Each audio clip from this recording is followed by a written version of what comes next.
Not putting in the time, அது வந்து spiritual blogger, spiritual intimacy blogger. Not putting in the time அப்படின்னா நேரத்தை ஒதுக்காமல் இருக்கிறது, ஆண்டவருக்குன்னு நேரத்தை ஒதுக்காமல் இருக்கிறது.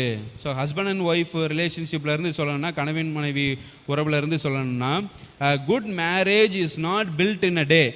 Good marriage is not built in a day. It takes time, it takes persistence, slow persistence, it takes consistency. நம்ம வந்து அதில் நிலையாக இருக்கணும், அதில் உறுதியாக இருக்கணும். அது வந்து பிக் கேசில் இஸ் நாட் பில்ட் இன் அ டேன்னு சொல்லுவாங்க.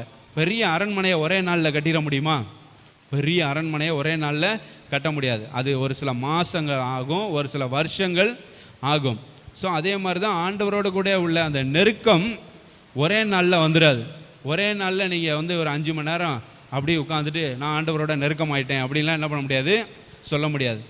ஒவ்வொரு நாளும் ஆண்டவரோடு கூட நேரம் செலவழிக்கணும். அல்லேலூயா. ஸோ இன்னைக்கு செலவழிச்சிட்டா இனிமேல் அடுத்த வாரம் செலவழிச்சா போதும். சண்டே டு சண்டே இந்த ஒர்ஷிப் சர்வீஸ் வர்றோம்ல, இதில் நம்ம டைம் ஸ்பெண்ட் பண்ணால் போதும். மற்றபடி பைபிள் எங்கே கிடைக்குதோ, நம்ம எங்கே கிடக்கிறோம், நம்ம உண்டு, நம்ம வேலையை உண்டு அப்படின்னு பார்த்துட்டு போவோம் அப்படி சொல்லி நம்ம வந்து என்ன பண்ணக்கூடாது. டெய்லி இட் டேக்ஸ் டைம் அப்படி சொல்லப்பட்டிருக்கு. It takes persistent. விடாமல் தொடர்ந்து ஸ்லோவாக தான் இருக்கும். ஃபஸ்ட்டு வந்து சில நேரம் யாராலையும் உடனே எடுத்த உடனே 1 மணி நேரம் என்ன பண்ண முடியாது, ஜெபம் பண்ண முடியாது. ஜஸ்ட் அதனால தான் சொல்கிறேன், 5 நிமிஷத்தில் ஆரம்பிங்க. 5 நிமிஷம் ஜெபம் பண்ணுங்க ஃபஸ்ட்டு. அதை அப்புறம் 10 நிமிஷமாக மாற்றுங்க. அப்புறம் அதை 20 மினிட்ஸா 40 மினிட்ஸா 1 ஹவரா கண்டிப்பாக என்ன பண்ண முடியும், மாற்ற முடியும். 1 ஹவர் ஜெபம் பண்ண தெரிஞ்சவங்க அதுக்கப்புறம் 1.5 மணி நேரமாக மாற்றுறது பெருசு இல்லை. அப்புறம் 1.5 மணி நேரம் மாற்றுறவங்க 2 மணி நேரமாக மாற்றுறது பெருசு இல்லை. அப்படி டெவலப் பண்ணிட்டு போயிட்டே இருக்கலாம். ஸோ இப்படி நம்ம வந்து என்ன பண்ணணும், ஆண்டவர் கூட நேரம் ஒதுக்கணும், ஆண்டவரோடு கூட இருப்பதற்கு. அல்லேலூயா.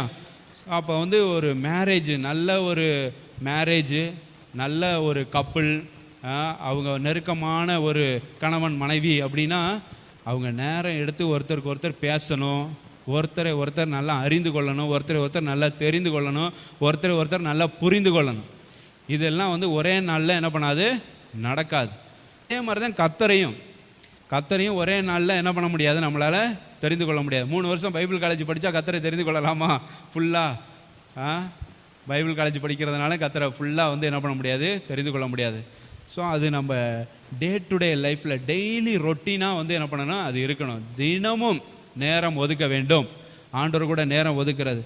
அப்படி ஒதுக்க முடியலன்னா அது ஒரு ஸ்பிரிச்சுவல் இன்டிமேசி பிளாக்கராக என்ன பண்ணிடும், மாறிடும். ஆவிக்குரிய நெருக்கத்தை தடுக்கிற ஒரு காரியமாக அது வந்து மாறிடும்.